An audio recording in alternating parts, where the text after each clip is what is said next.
Hello everyone, welcome to Unacademy UGC NET. Very good afternoon to all of you. Hi guys, very good afternoon. जो भी हमारे साथी जुड़े हैं सभी को गुड आफ्टरनून। अगर आवाज क्लियर है तो जल्दी से थम्स अप कर दें।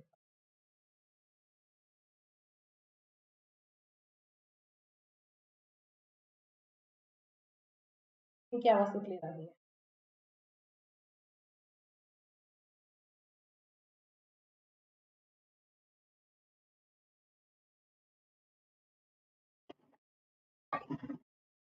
ओके गाइस, तो आज की जो क्लास है, आज की क्लास में हम लोग कवर करेंगे ह्यूमन ज्योग्राफी से रिलेटेड कुछ बेहतरीन एमसीक्यूज। ह्यूमन ज्योग्राफी के अंदर आपकी थ्योरी से रिलेटेड मतलब वो हर चीज और कुछ कुछ हो सकता है कि फिजिकल के भी क्वेश्चन आ जाए तो उनको भी कर देना।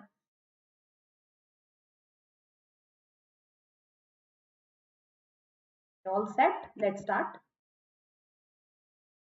तो जैसा कि आपको जानते हैं कि ये अपना अनअकैडमी यूजीसी नेट चैनल है। यहाँ पे नेट जेआरएफ की प्रिपरेशन आपको कंटिन्यूअसली कराई जाती है। और जो भी साथी आज अगर फर्स्ट टाइम मुझे देख रहे हैं पहली बार यूट्यूब पे, तो मेरा नाम है कृतिका पारिक। मैं अनअकैडमी में एजुकेटर हूँ। 2 साल का टीचिंग एक्सपीरियंस है और आपके लिए मैं यहाँ पे क्लासेस लेकर आती हूँ ज्योग्राफी। ना ही मैं आपको सिर्फ यूट्यूब पे पढ़ाती हूँ, बल्कि मैं आपको अनअकैडमी लर्निंग ऐप पर भी पढ़ाती हूँ। वहां पे मेरी क्विज होती है, बिल्कुल फ्री ऑफ कॉस्ट होती है। स्पेशल क्लासेस होती है, वो भी फ्री ऑफ कॉस्ट होती है। और प्लस कोर्सेज होते हैं, वो पेड कोर्सेज होते हैं। और वो मेरे नहीं होते हैं, वो कंप्लीट अनअकैडमी के सारे सेक्टर्स के वो कोर्सेज आपके लिए अवेलेबल रहते हैं। तो आप मेरे साथ में जुड़ सकते हैं अनअकैडमी की स्पेशल क्लासेस में, जो होती है दोपहर को 12 बजे। तो 12 बजे आज की क्लास तो हो गई है, कल की 12 बजे वाली क्लास में आप लोग इन्वाइट हो। तो जल्दी से अनअकैडमी लर्निंग आप अपने फोन में इंस्टॉल करो। वहां पे जाके कृतिका पारिक के नाम से मेरी प्रोफाइल को सर्च करो। यहाँ ऐसी कुछ मेरी प्रोफाइल मिलेगी, उसको सीधा फॉलो करो। और फॉलो करने से होगा ये कि सीधे आप मेरी क्लासेस में जुड़ जाएंगे। और मेरी क्लासेस में जुड़ने के लिए कोड अप्लाई करना बिल्कुल कोड कंपलसरी है। UGC10 कोड आपको अप्लाई उसको करना पड़ेगा। और अप्लाई करने से आपको सीधी मेरी क्लासेस मिल जाएंगी। ठीक है। इसी के साथ में अगर आप सब्सक्रिप्शन के थ्रू जुड़ना चाहते हैं तो सब्सक्रिप्शन भी आप ले सकते हैं। 2-3 तारीख से नया बैच आ रहा है अपना, बिल्कुल न्यू फ्रेश बैच। और वो उन लर्नर्स के लिए है जो तैयारी अपनी इनिशियल स्टेज से शुरुआत करना चाहते हैं।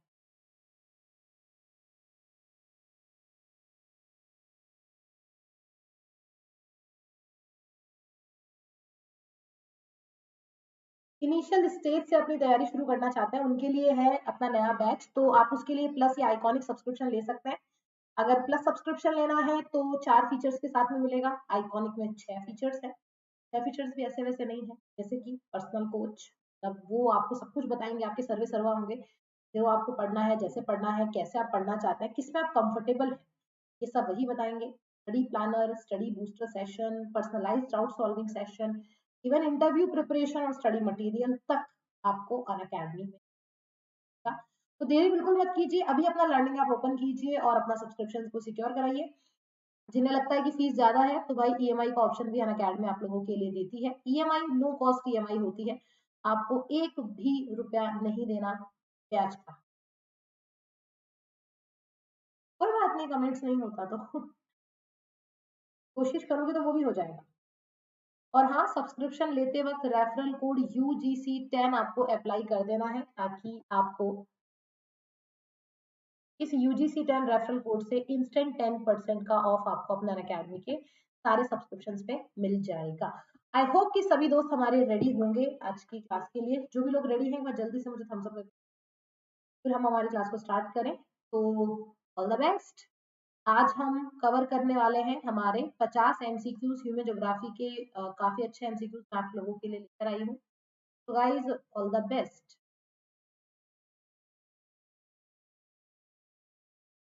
ये लीजिए, ऑल द बेस्ट।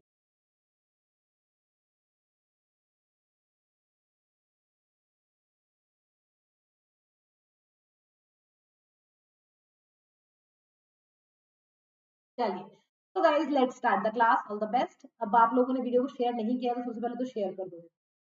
क्या आज मैं बड़े बड़े अच्छे मूड में हूँ, समझाने के मूड में हूँ। वीडियो को शेयर वेयर जरूर करो ताकि सभी लोग जुड़े। लेट्स स्टार्ट, बिल्कुल ज्यादा देर नहीं लगाऊंगी। ये तो क्या कंपलसरी है मेरी क्लास में, मैं और कार्टून को साथ ना लाऊं ऐसा तो हो ही नहीं सकता। वो ठीक है, कार्टून है, इस वजह से कभी हाथ मुड़ जाता है, कभी पैर मुड़ जाता है। वो दिल का बड़ा साफ है, दिल का।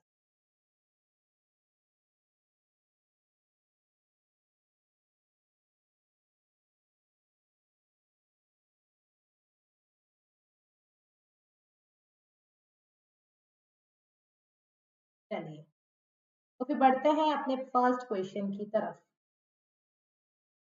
तो गाइस आपके सामने है पहला सवाल, which of the following categories of urban land use as per given graph has the highest gradient of its economic rent 2 kilometer distance?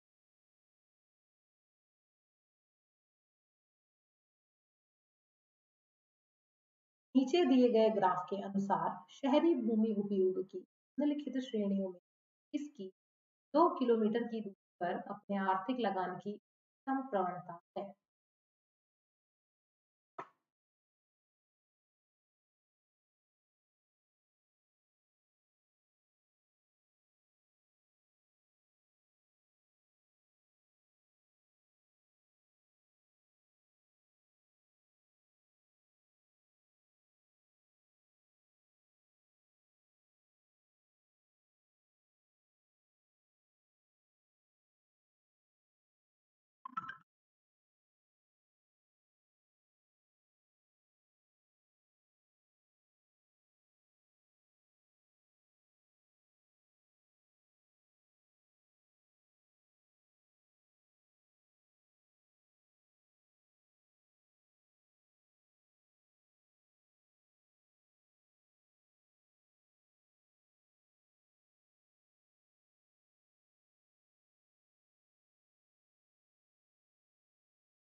चलिए भी करेक्ट आंसर हो जाएगा यहाँ पे option number D, that commercial.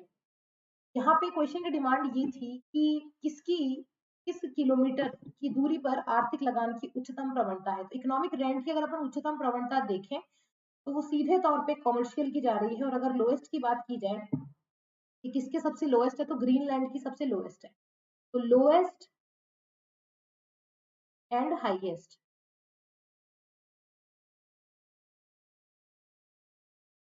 Next, which of the following author initiated concept of isodopane in space economics? निम्नलिखित में से किस लेखक ने अंतरिक्ष अर्थव्यवस्था में आइसोडोपेन की अवधारणा की शुरुआत करी थी?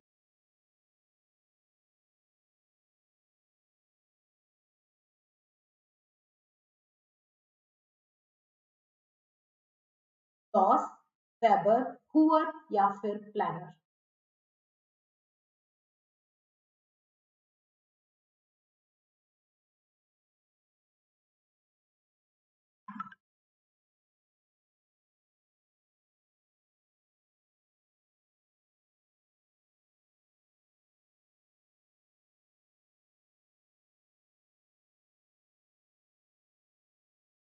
ओके, तो the correct answer is option number B.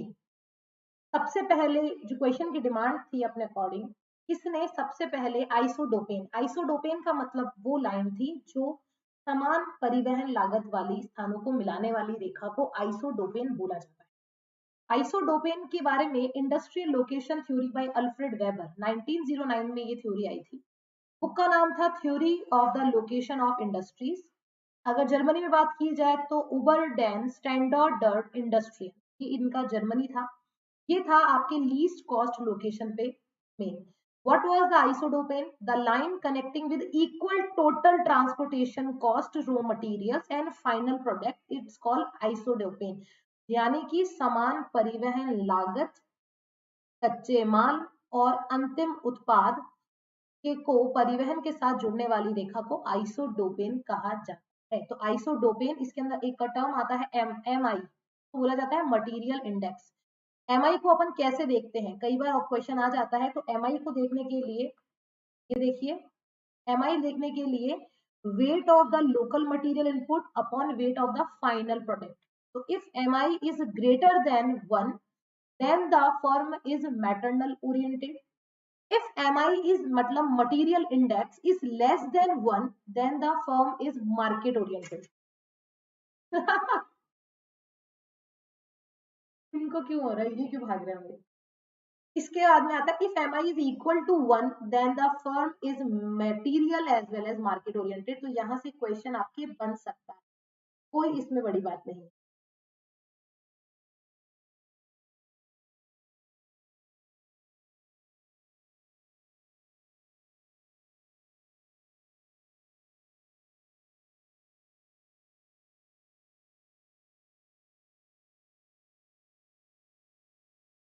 German name पूछा नहीं जाता, लेकिन हाँ आपको याद कर लेना चाहिए, इसमें थोड़ी भलाई हो जाती है। जर्मन नेम अगर याद कर लोगे तो भलाई आप ही की होगी। तो ये था अपना क्वेश्चन। इसमें आपको सिर्फ एक चीज जो याद रखने वाली है, तो ये है कि इसमें आपको ये याद रखना है कि एमआई के अंदर कई बार क्वेश्चन ये भी बन जाता है कि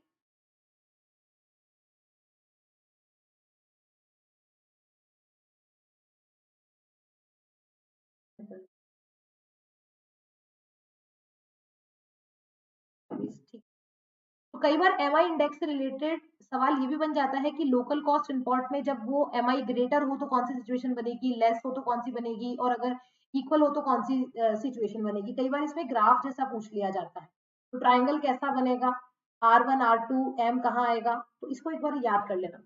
अगला क्वेश्चन है, which of the following indicate Which of the following indicate is used to indicate if the optimal location was closer to either raw material source or the कौन सा सूचकांक यह इंगित करने के लिए प्रयोग किया जाता है कि इष्टतम स्थान कच्चे माल के स्रोत या बाजार के करीब था?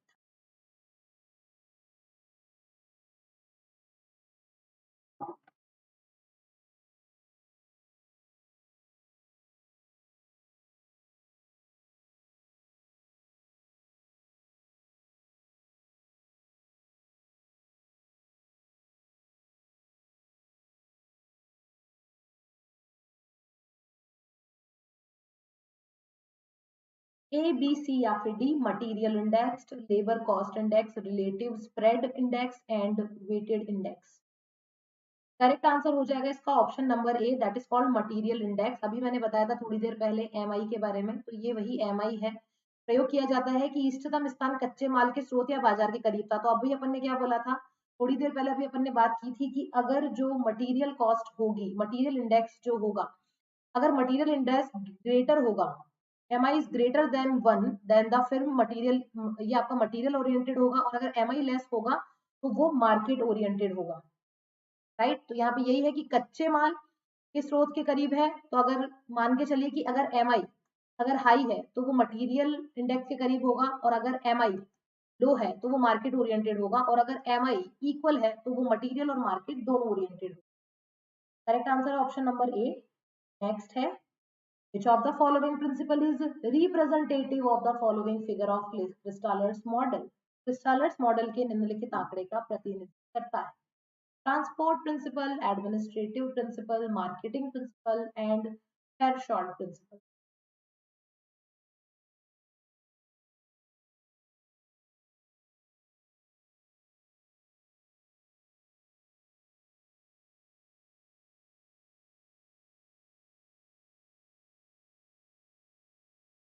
आई थिंक कि ये सबसे इजीएस्ट क्वेश्चन है।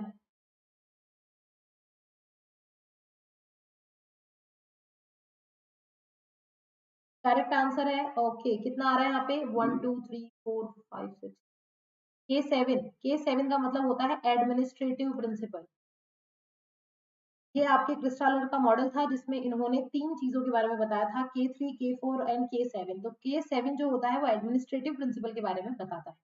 अगला सवाल है, which of the following economic principle is correct for organization of settlement based on K4 presented in the Kristaller center place model? क्रिस्टालर के केंद्रीय स्थान मॉडल में प्रस्तुत K4 पर आधारित बस्तियों के संगठन के लिए निम्नलिखित में कौन सा आर्थिक सिद्धांत सही है? Agricultural activities, transport, administrative and marketing.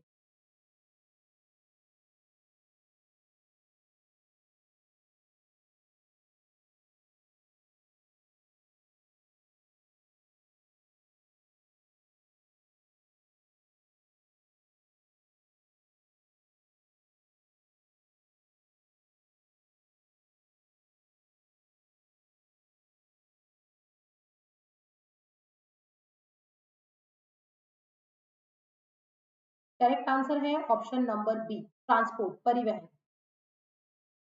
K4, K7 के K3 के अंदर आता है मार्केट, K4 में आता है ट्रांसपोर्ट और K7 में आता है administrative. Next, the two cycle theory on the origin of limestone currents was proposed by. चूना पत्थर की गुफाओं की उत्पत्ति पर दो चक्र सिद्धांत को किसने प्रतिपादित किया था?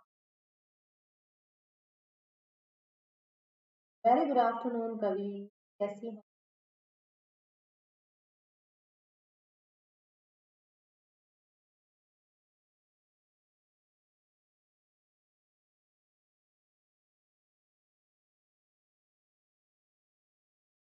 Obviously, the right answer is option number A, William Morris Davis. William Morris Davis ने टू साइकिल थ्योरी दी थी। जब अपन कास्ट टोपोग्राफी पढ़ते हैं तो उसमें कैनन्स के निर्माण में, डिपोजिशनल लैंडफॉर्म्स होती है कैनन्स, उसमें टू साइकिल थ्योरी डेविस ने दी थी। इसी से एसोसिएटेड वाटर टेबल थ्योरी आपके विंटर्स ने दी थी। Static water zone theory Gardner ने दी थी और इन्वर्जन थ्योरी दी थी मैलेट।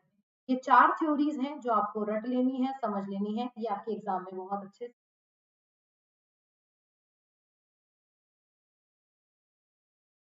अगला सवाल, चलिए थोड़ा सा बड़ा है। Which of the following statement correctly explain the difference between gravity model and potential model? कौन सा कथन गुरुत्वाकर्षण मॉडल और संभावित मॉडल के बीच अंतर को सही ढंग से बताता है?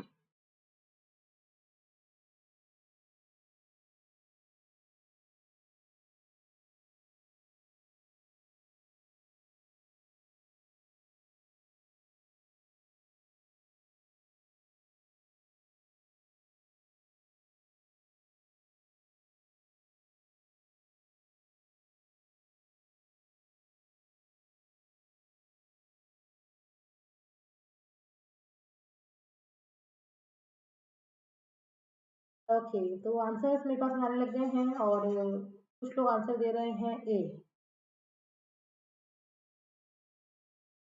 Correct answer is option number A, that gravity models deals with only two places at a time, while potential model accounts for interaction between many places.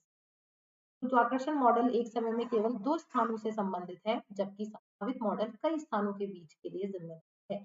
ये करेक्ट है। अगला सवाल assertion and reason based question है। Central Business District is a city that high concentration of wholesale store, offices and cultural and recreational activities. Reason is prices and demand of real estate increase as distance toward CBD.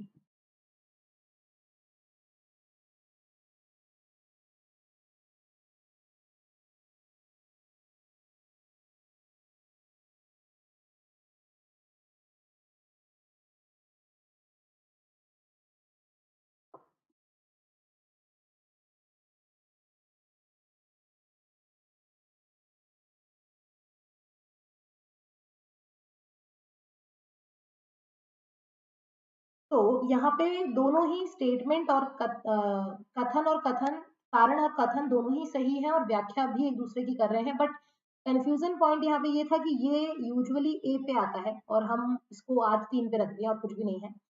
Central business district of the city of high concentration of wholesale store, offices, cultural and recreational activities. Prices and demand of real estate increase as distance toward the CBD. Central business district एक वो जगह होती है जो काफी लंबे समय से वहां पे चल रही होती है। जैसे कि मानिए आप जिस भी एक अपनी पर्टिकुलर जिस शहर में आप रहते हैं उसका जो कोर शहर है, कोर शहर में आपको पूरे जगत में कोई चीज अगर नहीं मिलेगी ना तो हर कोई बोलेगा कि वो जगह वो चीज आपको शहर में मिल जाएगी, मतलब उस प्रॉपर सिटी में मिल जाएगी। और ये जो सिटी होती है यहाँ पे लोग क्या करते हैं, एक टाइम के बाद में रहना बंद कर देते हैं, रहने और उन्हीं को काय में कन्वर्ट कर देते हैं, अपने गोडाउन में कन्वर्ट कर देते हैं।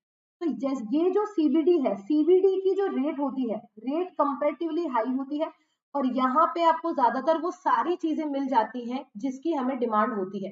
तो जैसे जैसे सीबीडी के नजदीक जाते हैं, पुराने शहर के जैसे जैसे नजदीक जाते हैं, वैसे वैसे क्या होता जाता है, उसकी प्राइस भी हाइक हो जाती है। आप एक देखो, अगर आप ओल्ड दिल्ली का एग्जांपल दो, जैसे मैं आपको चांदनी चौक का एग्जांपल देती हूँ, पुरानी दिल्ली, चांदनी चौक, चावड़ी बाजार, तो वो जो जगह है आज की डेट में, वहां की जो रेट्स है, वहां पर आपको कोई भी 2000 बीघा के अंदर खेती करता हुआ नहीं दिखेगा। वहां पे कोई भी आपको खेती करता हुआ नहीं दिखेगा। आपको ज्यादातर वहां पे छोटी छोटी बिल्डिंग्स मिलेगी और उसमें वो सारी चीजें मिलेगी जो पूरे शहर में कहीं नहीं थी, लेकिन वहां हमें मिल रही थी।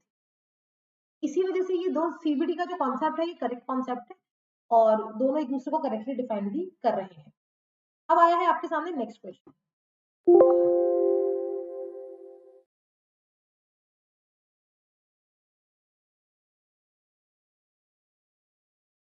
बोल।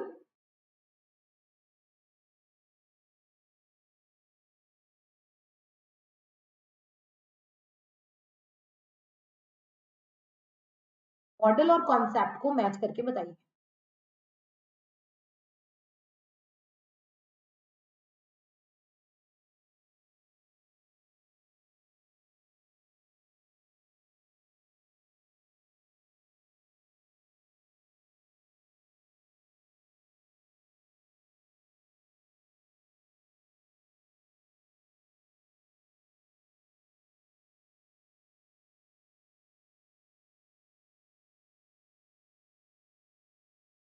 Sectoral model, concentric zone model, bid rank theory and central business district.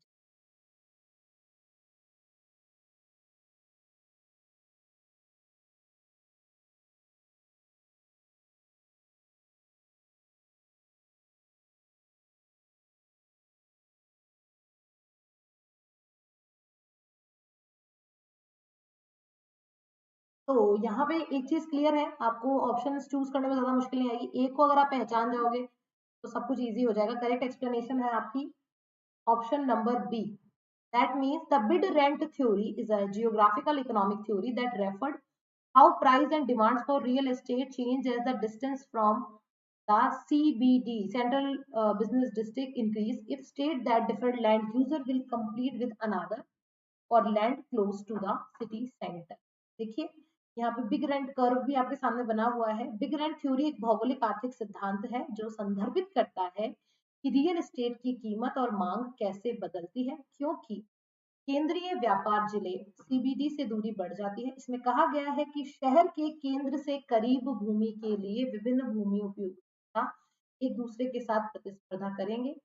यह इस विचार पर आधारित है कि खुदरा प्रतिष्ठान अपनी लाभ वृद्धि को अधिकतम करना चाहते हैं, इसलिए वे सीबीडी के करीब भूमि को अधिक भुगतान करने हो जाते हैं।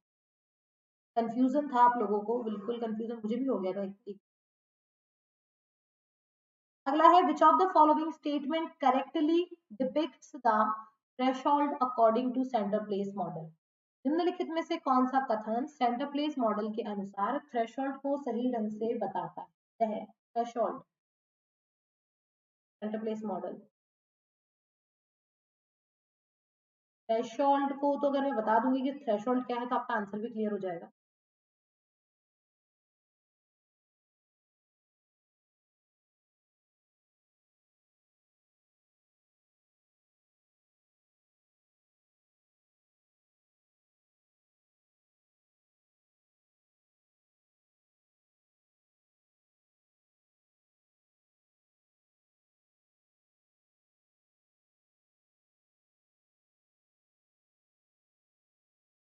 करेक्ट आंसर है इसका option number C, minimum number of people needed for a support a service. देखिए कभी भी सेंटर प्लेस, जो आपका सेंटर प्लेस मॉडल है, सीपीएम है, centre place theory, CPT, CPT के अकॉर्डिंग दो चीजें हमेशा उनकी रीच में रहती है। एक तो आता है आपका थ्रेशोल्ड। थ्रेशोल्ड का मतलब वो होता है कि वह दूरी जिसके लिए, वह सेवा जिसको लेने के लिए न्यूनतम लोगों की आवश्यकता हो। और एक आपकी कहलाती है, दूसरी चीज होती है रेंज, जिसका मतलब ये होता है कि रेंज आपकी वो होती है जिसमें उपभोक्ता किसी भी सेवा के लिए यात्रा करेगा। आप एक बात बताइए, अभी आप लोग नेट का प्रिपरेशन कर रहे हैं, आपकी इच्छा है कि आप आईआईटी दिल्ली से पीएचडी करें, तो आईआईटी दिल्ली से पीएचडी करने के लिए आप अपने घर को छोड़ना पड़ेगा और आपको दिल्ली में रहना पड़ेगा। अब आप क्योंकि दिल्ली में रहेंगे, तो क्योंकि आप पीएचडी करने के लिए दिल्ली आए हैं, आईआईटी आए हैं, तो वो उसकी रेंज कहलाएगी कि आप कितनी दूरी तय कर सकते हैं अपनी सेवा को लेने के लिए। थ्रेशोल्ड का मतलब ये होता है कि किसी भी सेवा को देने के लिए मिनिमम लोग कितने चाहिए। बहुत सिंपल सा एग्जांपल है, आपके घर के पास में कोई दुकान है, उस दुकान पे आप बोलेंगे कि भैया मुझे एक पर्टिकुलर बुक चाहिए, आप वो बुक मंगवा देंगे क्या? या आप वो मैगजीन्स मंगवा दीजिए, तो आपसे यही बोलेंगे कि मैं वो मैगजीन मंगवा दूं, लेकिन मैं एक जने के लिए तो मैगजीन नहीं मंगवा सकता। आप अगर अपने साथ में 10 लोगों को और कर लोगे तो मैं 10 लोगों के लिए मैगजीन तो डेली बेसिस पे मंगवा सकता हूँ, या 10 लोगों के लिए न्यूज़पेपर पर्टिकुलर डेली मंगवा सकता हूँ। तो किसी भी सर्विस को लेने के लिए एक सर्टेन लोगों की जरूरत पड़ती है। आज आपके घर के पास में वो चीज ज्यादा होगी जहाँ पे लोग ज्यादा आते हैं। जैसे मानिए कि पहाड़ी हिल स्टेशन के ऊपर मैगी की दुकानें कंपैरेटिवली और दुकानों से ज्यादा होती है। क्यों? क्योंकि वहां पे उस चीज की डिमांड है। वहां पे आपको कोई भी बीच के कपड़े नहीं देगा। क्यों? क्योंकि वो पहाड़ी इलाका है। तो जगह के अकॉर्डिंग और लोगों की संख्या के अकॉर्डिंग अपना जो चीजें होती है वो डिसाइड होती है। तो इसी वजह से किसी सेवा के समर्थन के लिए आवश्यक न्यूनतम लोगों की संख्या तो थ्रेशोल्ड कहलाती है, और जो दूरी हम तय करते हैं उसे हम रेंज कहते हैं। ये भूलिएगा नहीं, रेंज और थ्रेशोल्ड में एक डिफरेंस होता है। अब बढ़ते हैं अगले सवाल पे। क्वेश्चन है आपके सामने, विच of the following model is explained by the given figure.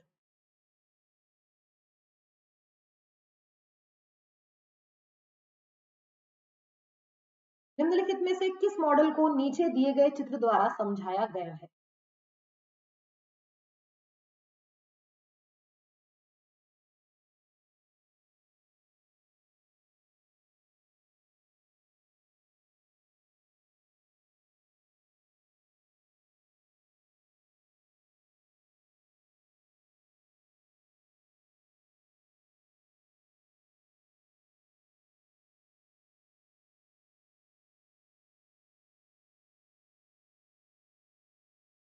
वेबर्ड, centre place model, von Thunen and gravity model. अब इतना समझाने के बाद में भी गलत करोगे क्या? नहीं। अच्छा, करेक्ट आंसर है थ्रेशोल्ड, रेंज और मार्केट। ये आपका centre place model, CM correct answer. अगला, which one of the following code is correctly depicting the pattern of distribution of population among cities by D curve in the given graph? Primate, stepped order, binary, rank size rule.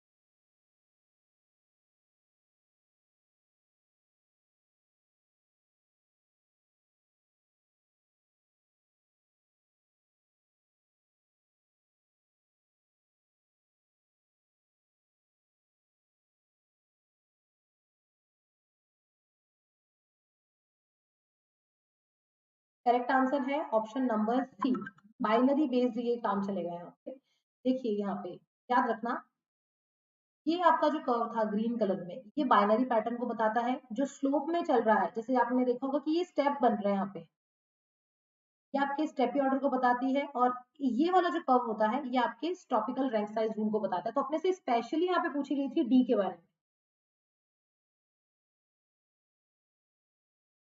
देख लो, D binary pattern, stepped order, step बन रहे हैं, और एक आता है आपका थ्योरेटिकल रैंक साइज, वो ये वाला होता है। तो कर्व से पहचान लीजिए। और डीपली बता दो, एक बार देख लो फिर से ऐसा।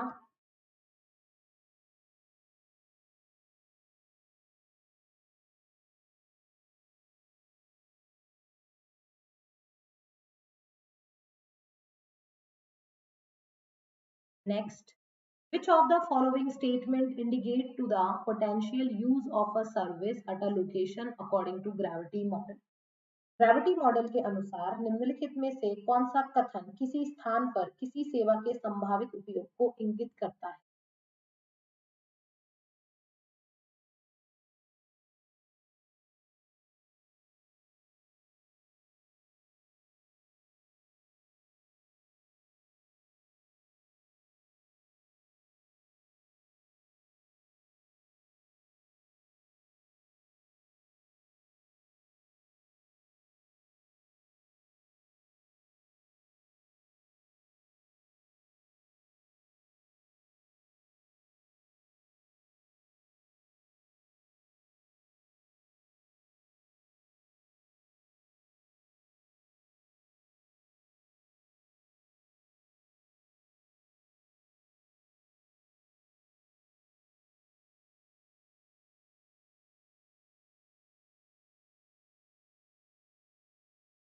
करेक्ट आंसर है option number C, that direct relationship to both population size and inverse relationship to distance, जनसंख्या के आकार और दूरी से व्युत्क्रम रूप में दोनों का संबंध होता है। नेक्स्ट है, who among the following scholar who introduced the concept of least transport post location using the frame of triangle, निम्नलिखित विद्वानों में से किसने स्थान त्रिभुज के फ्रेम का उपयोग करते हुए न्यूनतम परिवहन लागत स्थान की अवधारणा, W Isard, M K Bandman, D M Smith, are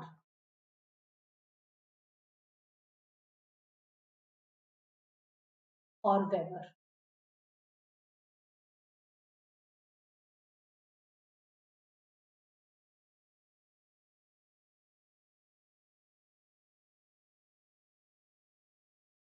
हाँ त्रिभुज, लीस्ट ट्रांसपोर्ट कॉस्ट, तो इसके लिए तो हम ऑब्वियसली वेबर सर को याद करते हैं। इनके रिलेटेड क्वेश्चंस आप देखिए, जो क्वेश्चंस मैं आपको करवा रही हूँ ये 2015 से 2020 के पेपर्स में आए हुए क्वेश्चंस हैं, और स्पेशली इसमें मैं आप लोगों को theory and models he cover करवा रही हूँ। अब इसमें बात करें वेबर्स ने, तो 1909 में इंडस्ट्रियल लोकेशन थ्योरी उन्होंने अपनी प्रेजेंट करी थी, that's why option number D correct है। नेक्स्ट है, which of the following condition Alfred Weber introduced in his concept of locational triangle?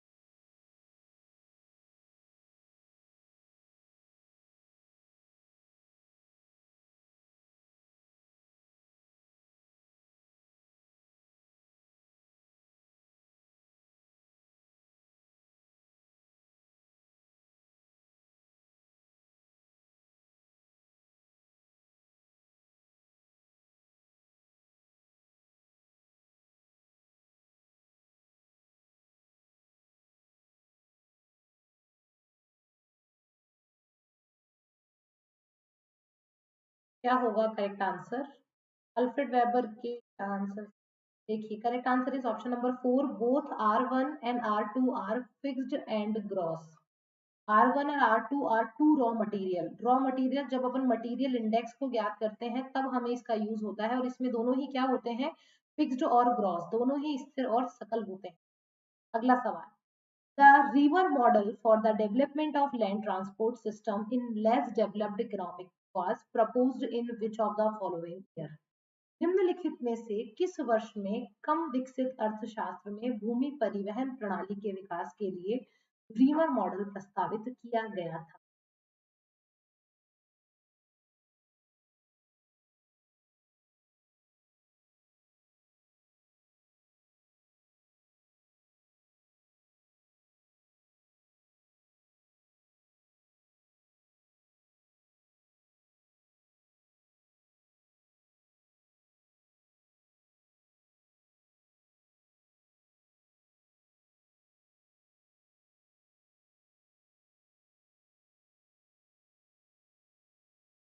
Okay, correct answer है option number C, 4 models of transport developed, Taaffe, Morrill and Gould का 63 के अंदर आया था, ground spatial exploration model 1966, the Vance model 1970 and the Rimmer model 1977। तो correct answer is option number C, number C is the correct answer. बाकी के जो थे अपने वो भी मैंने आप लोगों को बता दिए हैं, इसी को बिल्कुल करेक्ट कर लीजिएगा। अगला सवाल है, और अगला सवाल भी आएगा इसमें।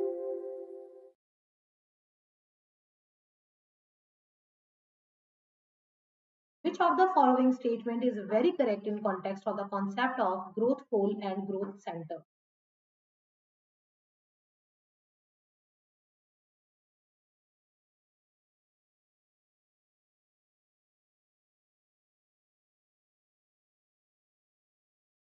ग्रोथ पोल और ग्रोथ सेंटर की अवधारणा के संबंध में कौन सा कथन बहुत सही है? वेरी करेक्ट, तब उसमें गलती होनी ही नहीं चाहिए, वो तो है ही है सही।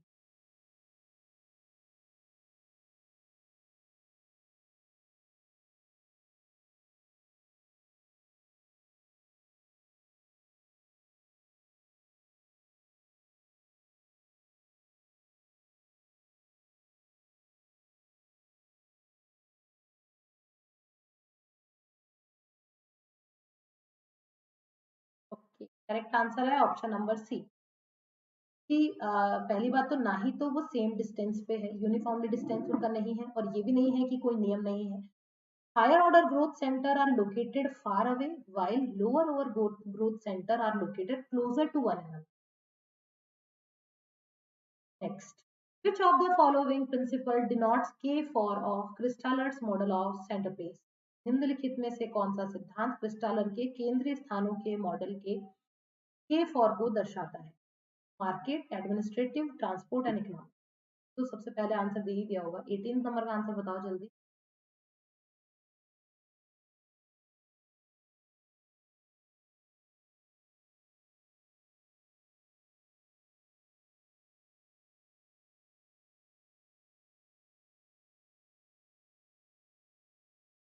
Correct answer option number C, transport. K4. Which of the following was not assured by Weber in his least cost theory? निम्नलिखित में से किस एक को वेबर ने अपने न्यूनतम लागत सिद्धांत में आश्वस्त नहीं किया?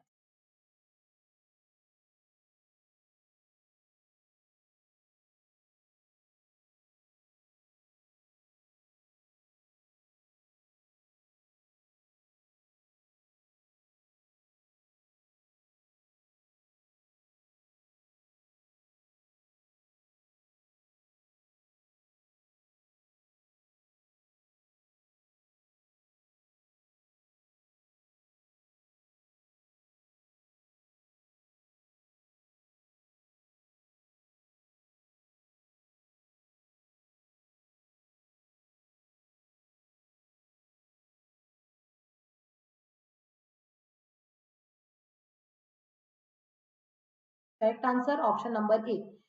Agglomeration economic can lead to decrease the transport and labor cost, and Weber also talk about tendency to agglomerate assumption. Man is economic and rational. Rational का मतलब ये होता है कि अपने अकॉर्डिंग सहूलियत देखता है। Isotropic surface जिसमें climate, soil fertility, physiography, etc. homogeneous with no variability. Uniformity and stability in the socio-economic and political environment. Demand is uniform in the market. Transport cost is directly proportional to the product of distance, weight, and volume. Price of industrial product in the market is uniform. The labor is static. Gigs are uniform. The screenshot ले लो, ये important है। अगला, which of the following is not included in the Revenstein's law of migration? रेवेंस्टीन के प्रवास के नियमों में शामिल नहीं है।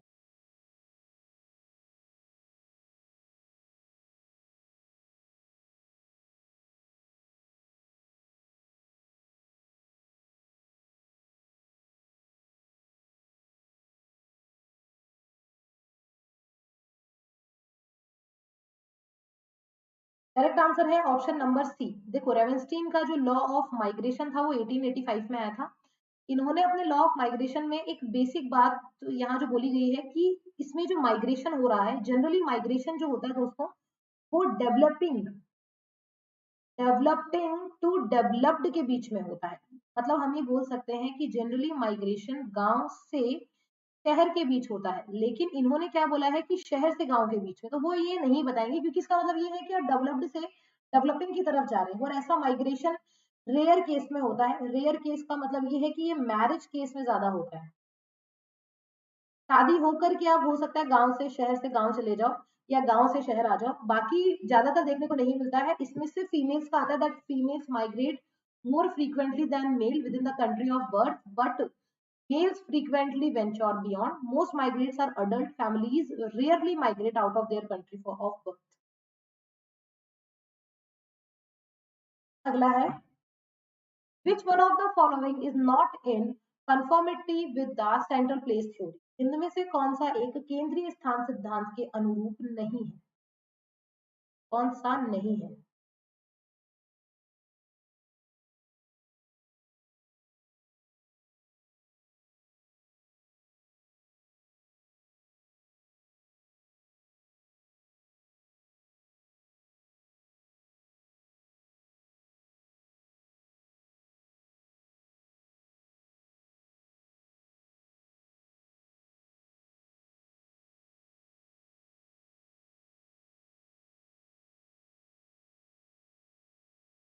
करेक्ट आंसर है option number C, that ubiquities and localised raw material, सर्वव्यापकता और स्थानीयकृत कच्चा माल। नेक्स्ट,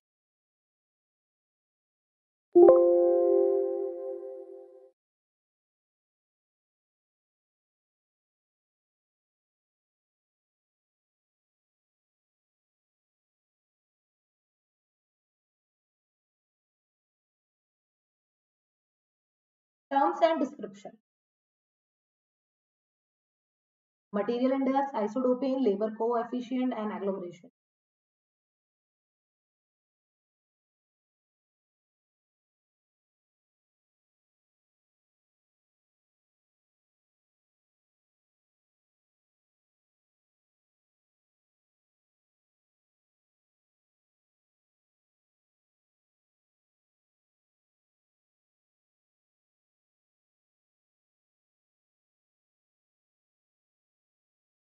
करेक्ट आंसर है ऑप्शन नंबर ए।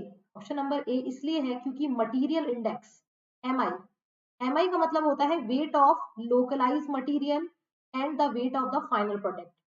फिर आती है आइसोडोपेन जो similar equal transport cost area को मिलाती है। लेबर कोएफिशिएंट, लेबर कोएफिशिएंट जिसमें आपके labour cost per unit product of the location weight of that and agglomeration advantage of production to the concentration of industry, A correct है।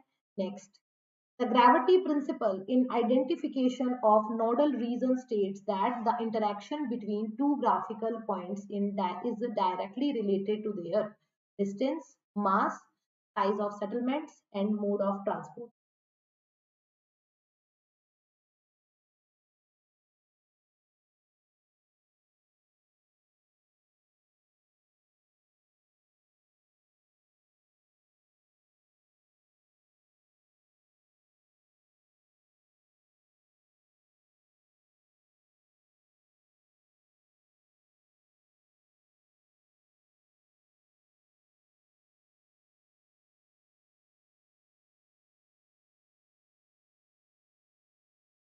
काफी लोग answer A दे रहे हैं but correct answer option number that mass, Janata.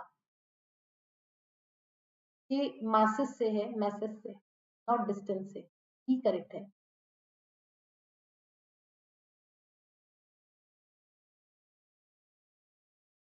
Which of the following letter represent the total number of settlements of a certain order served by a center place of the next higher order?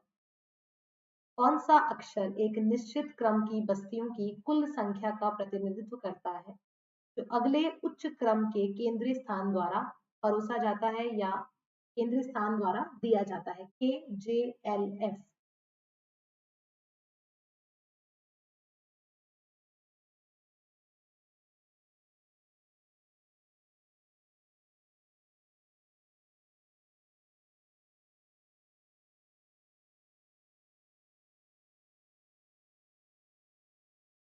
Correct answer is option number K. Next, the rule size of population of of net ranking town in a region will be first NTH of the largest city in terms of population was given by Jefferson, Gentleman, Gottman, Zip, and Harris and Pullman.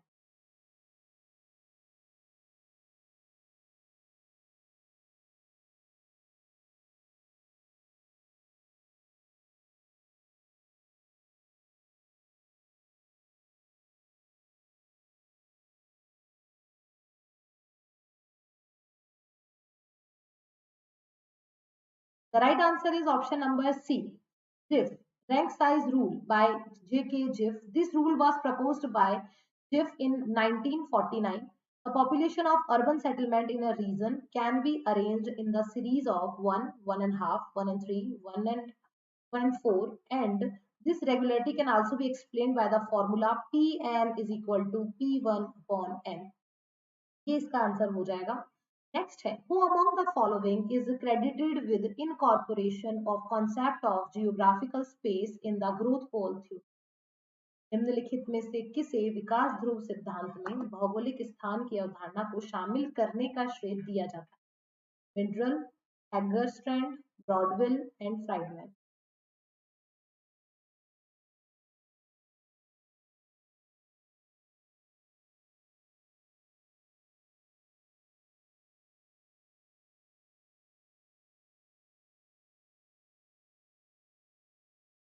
भौगोलिक स्थान की अवधारणा को शामिल करने का श्रेय दिया जाता है। Correct answer is option number C, Boudeville, not Friedmann. Correct answer is option number C. 26 का करेक्ट आंसर है ऑप्शन नंबर सी। नेक्स्ट देखते हैं, which of the following categories of urban land use as per given graph has the highest gradient in its economic, है ना? अच्छा अच्छा, शायद हो गया मैंने।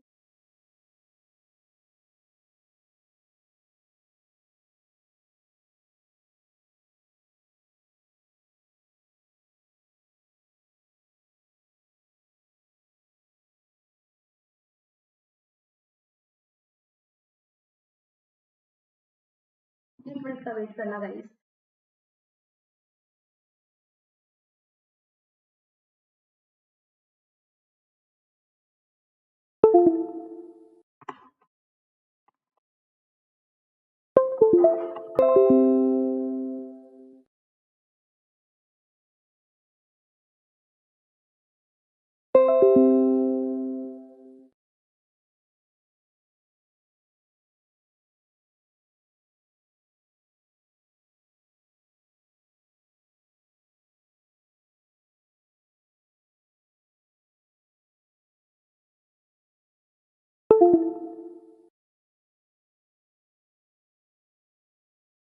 ओके गाइस, तो जल्दी से इसका आंसर बताइए। Match list 1 with list 2 and select the correct answer.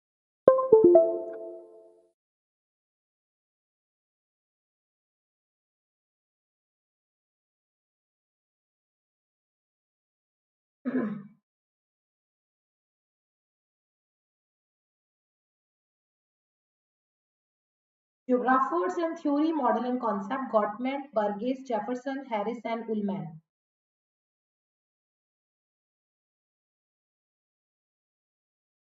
Okay, first का करेक्ट आंसर हो गया ऑप्शन नंबर डी, क्योंकि ये हमसे प्राइमेट सिटी का कॉन्सेप्ट जेफरसन क्लियर था।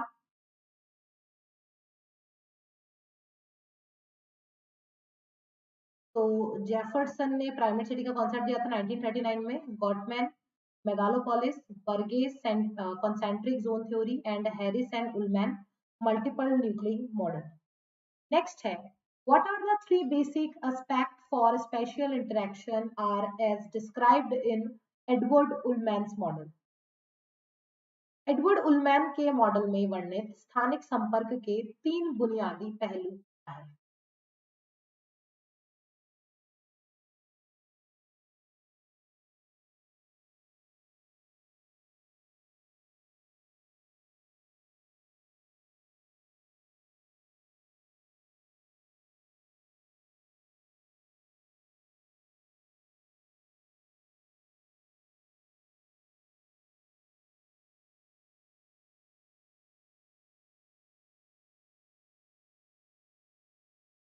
करेक्ट आंसर है option number C, that complementarity, intervening, opportunity and transferability. पूरकता, हस्तक्षेप का अवसर और हस्तांतरणीयता।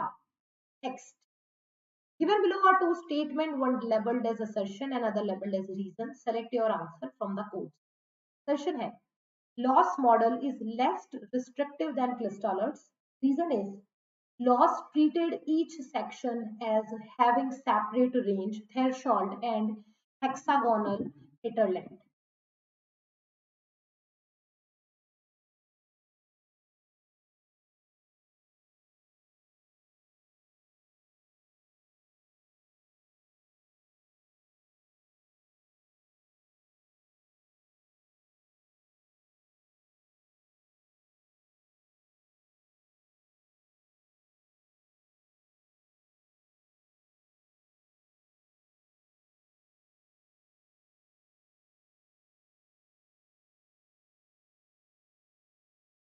Correct answer is option number ए। दोनों सही है, आप लोगों ने आंसर सी बताया है, लेकिन ये बात सही है।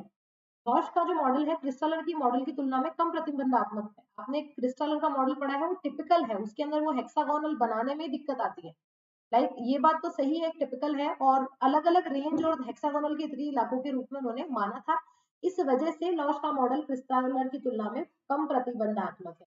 तो ये बिल्कुल करेक्ट है, इसमें गलत मत मानिए, इसको बात सही है।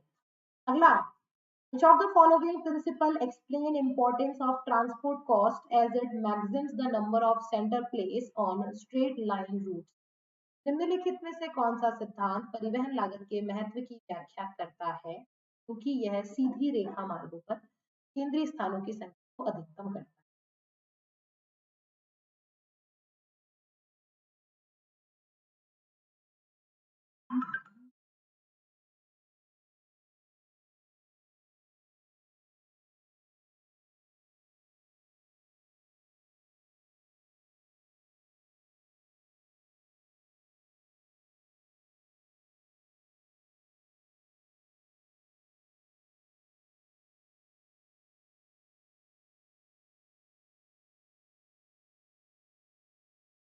Okay, so transport cost is equal to K4. Higher order center service as a half of the population of six lower order centers and also known its population. Thus, K4 is equal to 1 plus 1 and half into 6. So 1 and half into 6 is equal to 6 plus 3 is equal to 4. तो K4 कैसे आता है क्योंकि इसमें 1 and half का criteria लिया जाता है. अगला है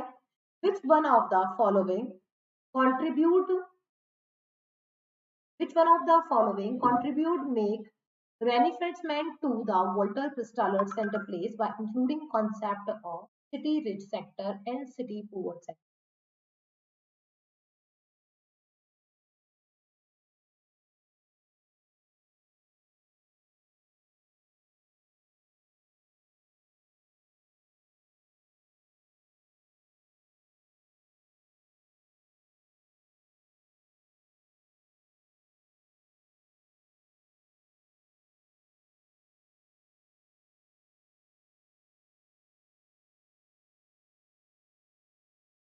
Correct answer is option number D, August Losh.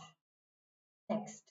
In which year Mark Jefferson examined the size relationship between the primate city and next largest city in a study entitled The New Law of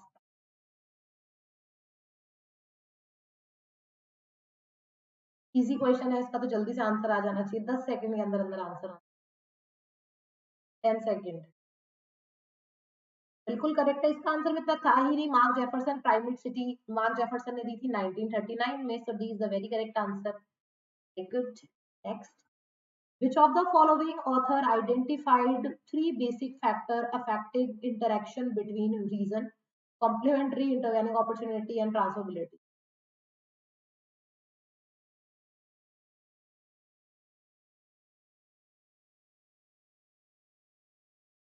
अंत्यक्रिया को प्रभावित करने वाले तीन बुनियादी कारकों की पहचान की किसने की थी अभी थोड़ी देर पहले आया था ये करी गई थी उलमैन ने नेक्स्ट चलो ग्राफ से क्वेश्चन है which of the following code is correct to show the optimal location to profitability in different special cost revenue situation in diagram given below क्या पूछा गया है यहाँ पे correct to show the optimal location to profitability in different special cost optimal location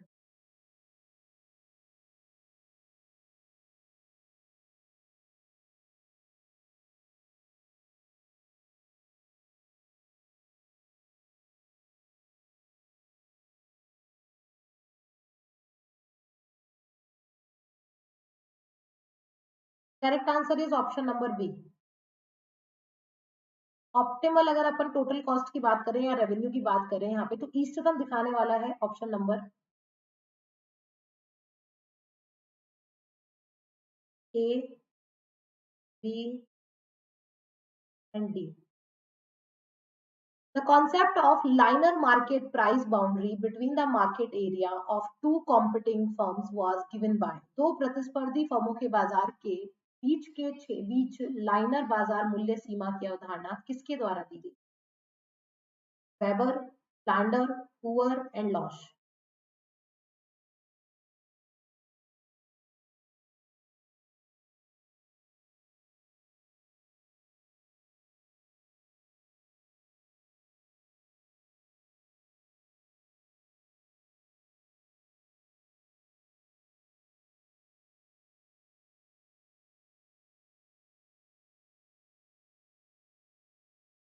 correct answer is option number B, standard.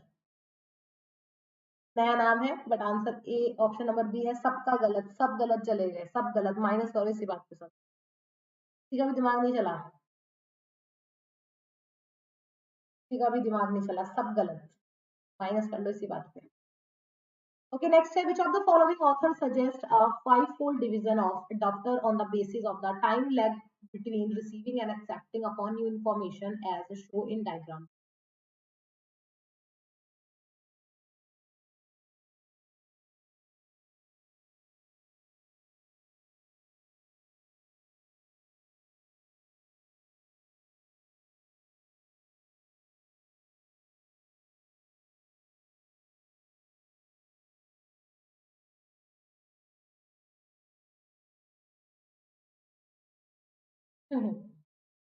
कोई बात है, दिमाग की बत्ती जलाओ, मेंटोस खाओ, दिमाग की बत्ती जलाओ और इस 10वें क्वेश्चन का आंसर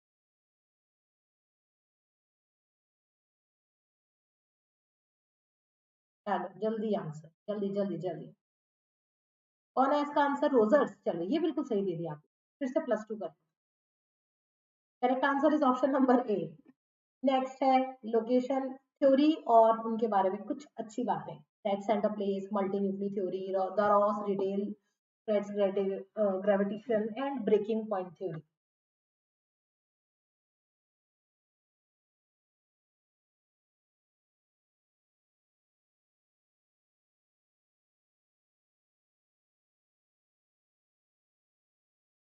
ओके, आंसर क्लियर है?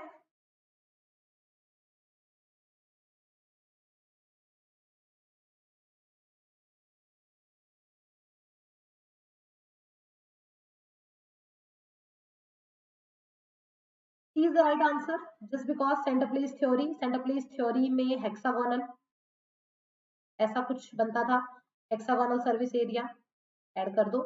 और फिर आती है आपका law of breaking point theory, position of breaking point between two zone. तो यहाँ पे आपका बीटी, इसको याद करने का फॉर्मूला भी होता है। तो और फिर इसके बाद में आता है multiple nuclear theory, land use pattern in large cities developed around a number of discrete centers rather than a single centers, and then residential belt of considerable density surround CB।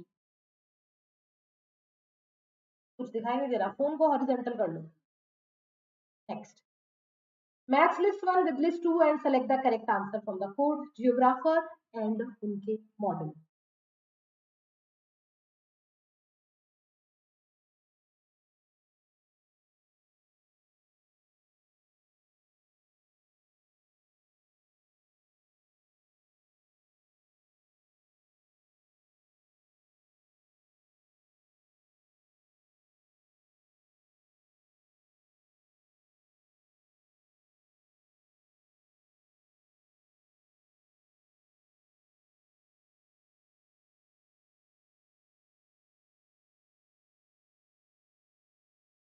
Correct answer option number B, Philbrick areal functional organisation, Christaller central place, Losch industrial location and Smith economic landscape. Very good, option number B बिल्कुल correct है।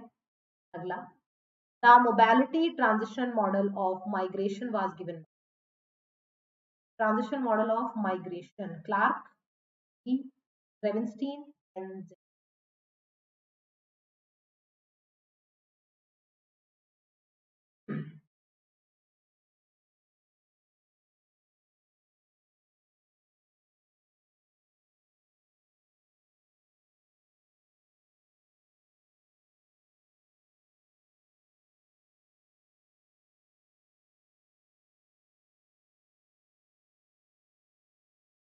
Correct answer is option number 4, Zelinsky. Von Thunen agriculture locational theory is based on. Von Thunen कृषि अवस्थिति सिद्धांत किस पे आधारित?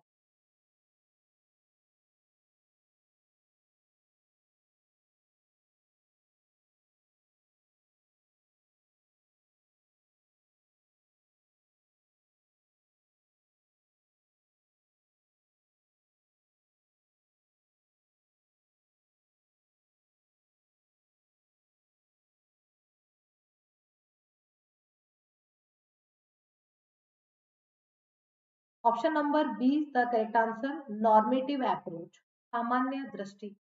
ये एक नॉर्मेटिव अप्रोच था, ना कि एम्पेरिकल पे। काफी लोगों ने अगला है, which of the following author has given the concept of demand cone as shown in the diagram. Demand cone की अवधारणा दी है जैसा कि दिखाया गया है।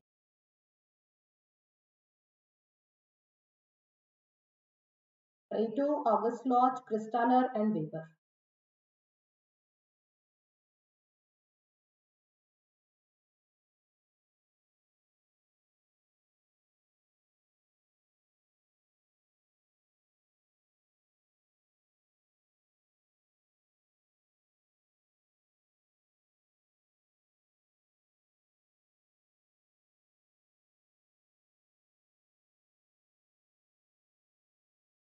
Yes,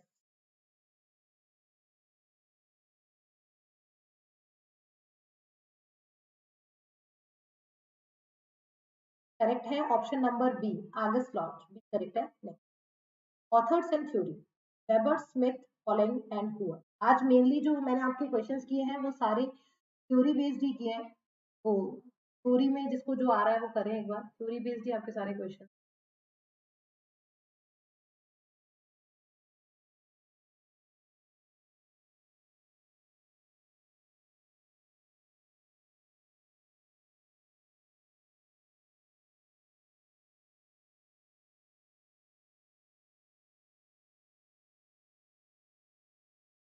तो इसका करेक्ट आंसर है ऑप्शन नंबर, अभी इतने क्वेश्चन आपने कर लिए हैं तो क्वेश्चन करते करते ही आपको शायद आइडिया लग गया होगा कि अगला क्वेश्चन क्या आने वाला है और उसका क्या आंसर होगा। ये वेबर है।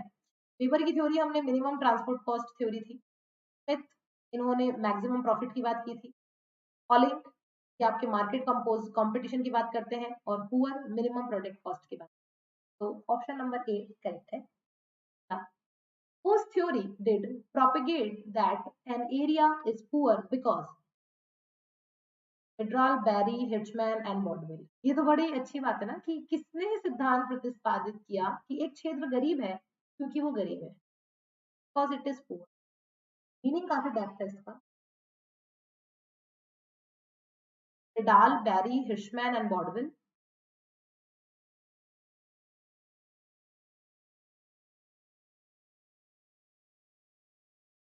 करेक्ट है option number A, cumulative causation theory by Myrdal 19। तो एक बार याद कर लीजिए, ये थी आपकी संचयी कारण सिद्धांत जिसको गुनार मिडरल ने 1950। एक एरिया गरीब है क्योंकि वो गरीब है। Next, which of the urban structure model labeled three area, the city of death, the city of need and the city of superfluity? मौत का शहर, जरूरत का शहर और अतिशयता का शहर।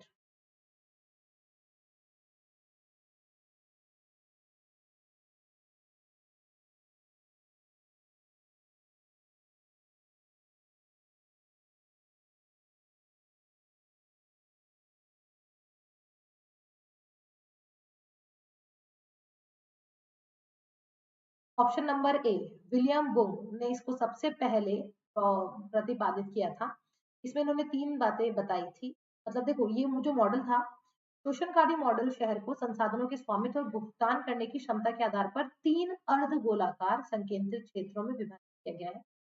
स्पष्ट रूप से दिखता है कि घन किस प्रकार आंतरिक शहर से बाहरी क्षेत्रों में समृद्ध शहरी वर्गों की ओर प्रवाहित होता है। जैसे आप देखो कि बिल्कुल आंतरिक शहर की अगर अपन बात करें तो ये तो एरिया आ गया रिवर का। नंबर वन जो एरिया वो सिटी ऑफ डेथ, दूसरा सिटी ऑफ नीड और तीसरा है सिटी ऑफ सुपरफ्लूनिटी। यहाँ पे डेथ टैक्स, मशीन टैक्स, जैसे जैसे अपन बाहर की तरफ जाते जाते हैं वो चीज विकसित हो जाती है। इसका मतलब ये था कि इंटरनल पार्ट सबसे कम, फिर उससे ज्यादा, बाहर की तरफ जाने पर वो ज्यादा ज्यादा बढ़ता जाता है। तो city of death, city of need and city of superfluity. अगला है, which of the following is correct sequence of urban land use in respect of AB, BC and CD as per given graph, image of correct sequence of urban land। Same question आया भी था इससे related.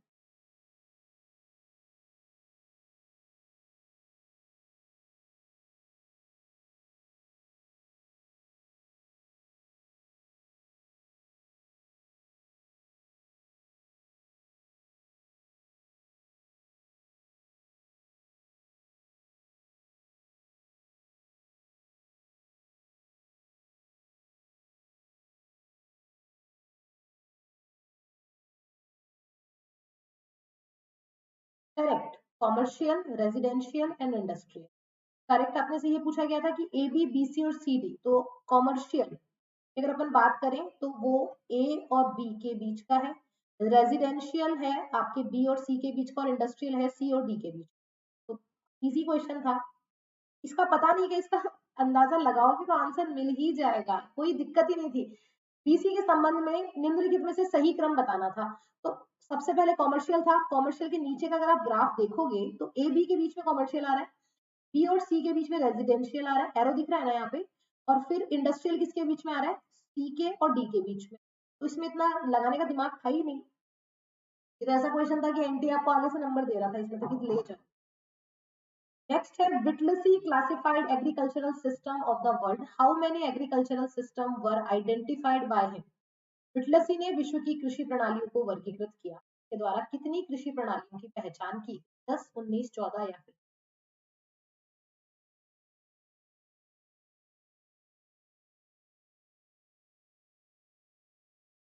अब correct answer तो मैं बता देती हूँ, 13 की थी।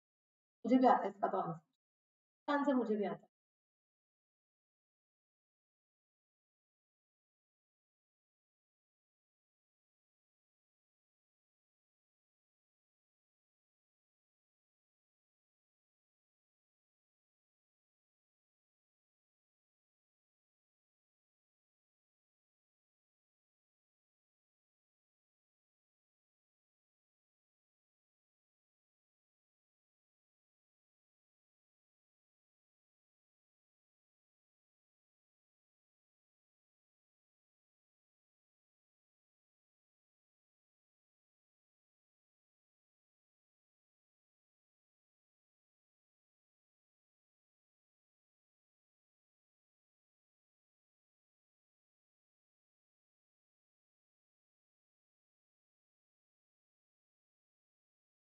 Which of the following is the popular of shown model, propounder of shown model? Origin, destination, migrants, कौन सा मॉडल है ये है आपका lease model of migration.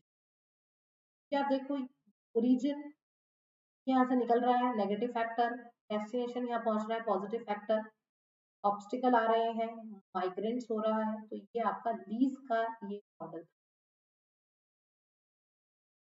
Authors in settlements,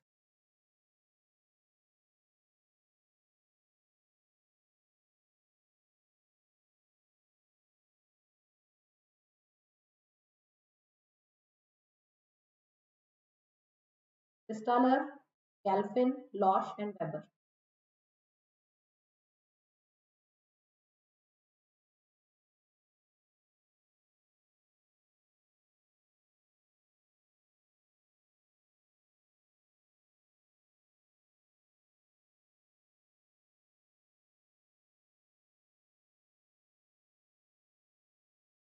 ये करेक्ट आंसर है, क्योंकि वेबर से हमें क्लियर था, वेबर सर ने इंडस्ट्रियल लोकेशन के बारे में इन्होंने बात की थी। और फिर बात करते हैं क्रिस्टालर की, तो क्रिस्टालर सेंटर प्लेस के बारे में बात करते हैं। लॉश सर ने बात की थी रूबन सेंटर्स की, और Galpin market centre. Which of the following is the correct sequence of stages of urban development as postulated by Lewis Mumford? Lewis Mumford द्वारा प्रतिपादित शहरी विकास के चरणों का कौन सा क्रम सही है?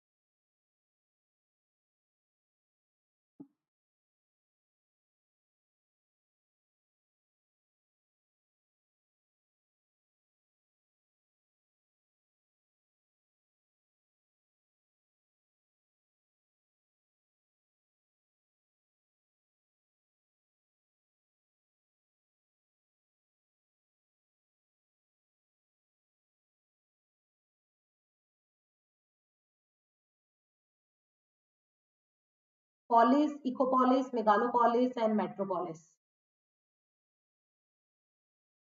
करेक्ट आंसर है ऑप्शन नंबर ए। सबसे पहले आपके आता है इकोपॉलिस,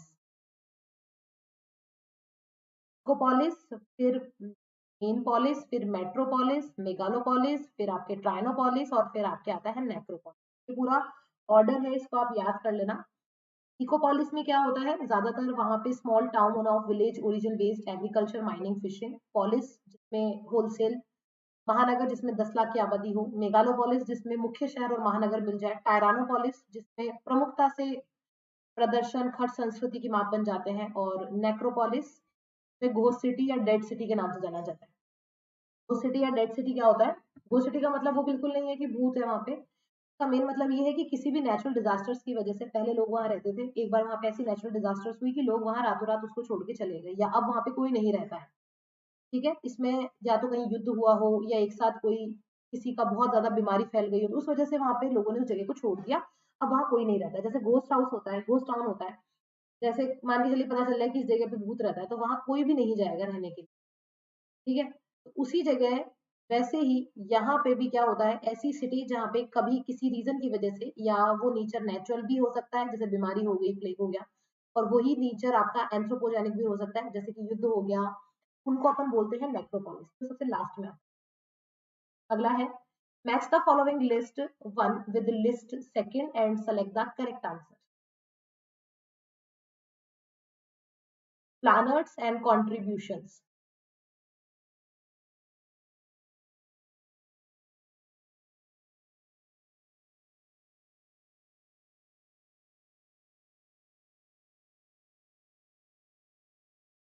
बड़ी हंसी आ रही है आयुषी जी को आज उस टाउन के नाम से।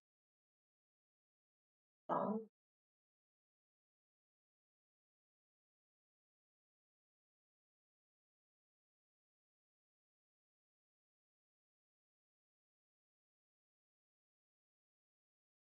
चलो बताओ इसका आंसर। करेक्ट आंसर इसका option number C, that Howard की गार्डन सिटी थी। ठीक है, पेरी, नेबर, गेट्स, गेंट्स की गेंट्स ने आपके बताया था कर्नोवेशन के बारे में, और हॉबर्टसन ने बताया था radiant city. Correct answer option number C. आपको बताना है population, resource, region and name of the country.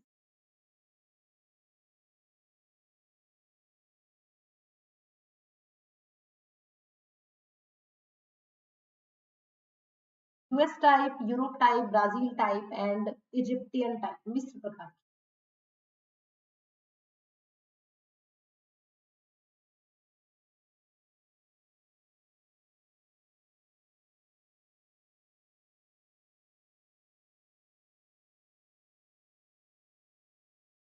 Hard question है, थोड़ा सा।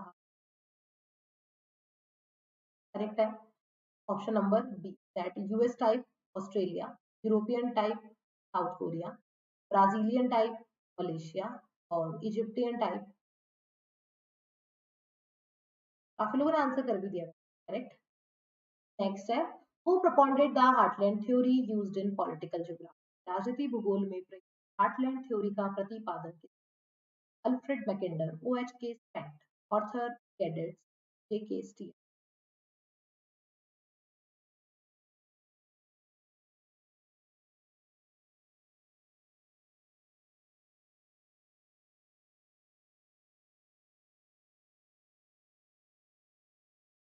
ऑब्वियसली इसमें तो करेक्ट आंसर आपको पता ही होगा कि हार्टलैंड थ्योरी के बारे में सबसे पहले मैकिंडर सर ने 1904 में।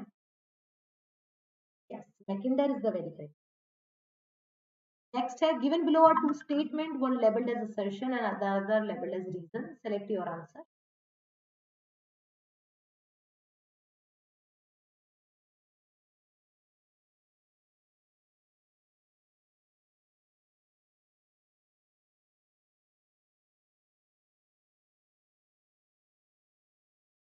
डॉश का मॉडल क्रिस्टल की तुलना में कम प्रतिबंधात्मक है, प्रत्येक फलक को अलग रास्ते है। ये उससे मिलता जुलता क्वेश्चन है, एक यही सेम क्वेश्चन अपन ने किया था, मैच करता हुआ क्वेश्चन है, बट सिमिलर नहीं है। देखते हैं क्या होगा करेक्ट आंसर। करेक्ट आंसर इसका होगा option number,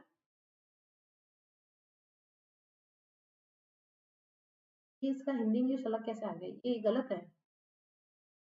correct answer A है यहाँ पे कि दोनों सही है, क्योंकि दोनों सही है और व्याख्या कर रहे हैं। सेकंड हिंदी को आप सही मत मानना, ये गलत है, ये एकदम करेक्ट है। This question is repeated by NTA also. That is why I took this in my PPT. ये NTA की तरफ से रिपीट हुआ है।